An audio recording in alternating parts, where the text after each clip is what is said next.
भूसंपादन प्रकरणात शासनातर्फे मोबदला मिळाला नसल्याने एका न्यायप्रविष्ट प्रकरणाला वेगळे वळण मिळाले असून प्रशासकीय यंत्रणेवर नामुष्की ओढावल्याचे पाहायला मिळाले। न्यायालयाच्या निकालानुसार चक्क खुर्ची जप्त करण्यासाठी पीडित शेतकऱ्यांसह वकील आज जून 16 मंगळवार रोजी बुलढाणा जिल्हाधिकारी कार्यालयात दाखल झाले होते। यामुळे प्रशासनात मोठी खळबळ उडाली आहे। मोताळा तालुक्यातील गोतमारा कोऱ्हाळा शिवारात पाझर तलावाच्या निर्मितीसाठी 2009 मध्ये अनेक शेतकऱ्यांची जमीन संपादित करण्यात आली होती, परंतु शासनातर्फे संबंधित शेतकऱ्यांना मोबदला मिळाला नसल्याने नीना तुळशीराम सपकाळ आणि इतर शेतकऱ्यांनी मलकापूर दिवाणी न्यायालयात दावा दाखल केला होता।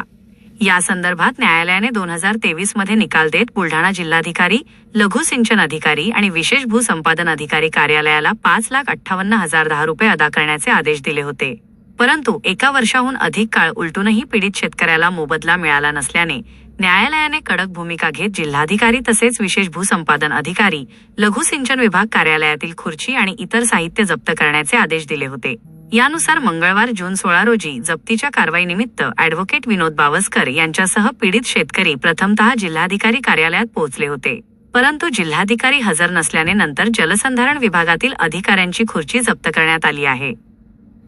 बोला सर। आज रोजी मी ॲडव्होकेट विनोद बावस्कर तसेच माझे क्लायंट मोजे कोराळा बाजार, निपाणा आणि गोतमारा या शिवारातील त्यांचे प्रकरणे शासनाने भूसंपादित केलेले होते, तरी त्याविषयीच्या केसेसच्या दिवाणी न्यायालय वरिष्ठ स्तर मलकापूर येथे नियमित चालू आहे। त्यामध्ये दरखास्त आहे, त्यामध्ये माननीय कलेक्टर साहेब, माननीय लसिका थोरात साहेब तसेच स्थानिक स्तर श्री मुंडे साहेब यांनी आतापर्यंत कोणतेही पैसे भरलेले नाही आणि ती रक्कम फार मोठ्या प्रमाणात असल्यामुळे आज रोजी आम्ही यांच्या कार्यालयावर जप्ती वॉरंट आणलेला आहे, शासना थ्रू आणलेला आहे। तरी त्यांनी आम्हाला तोंडी आश्वासन दिले पैसे भरण्याचे, तरी ते पैसे भरत नाही। त्यामुळे आज रोजी आम्ही त्या संबंधित तिन्ही अधिकाऱ्याच्या जवळपास जे इन्स्ट्रुमेंट असतील ऑफिसमध्ये, गाडी वगैरे, चेअर वगैरे आणि त्यांचे कम्प्युटर वगैरे हे जप्त करण्यासाठी आलेलो आहोत। ते आम्ही आमची कारवाई करणार आहेत, तरी त्यांनी शासनाचे जे असलेले आमचे पैसे आहेत ते त्वरित भरावे ही त्यांना विनंती आहे।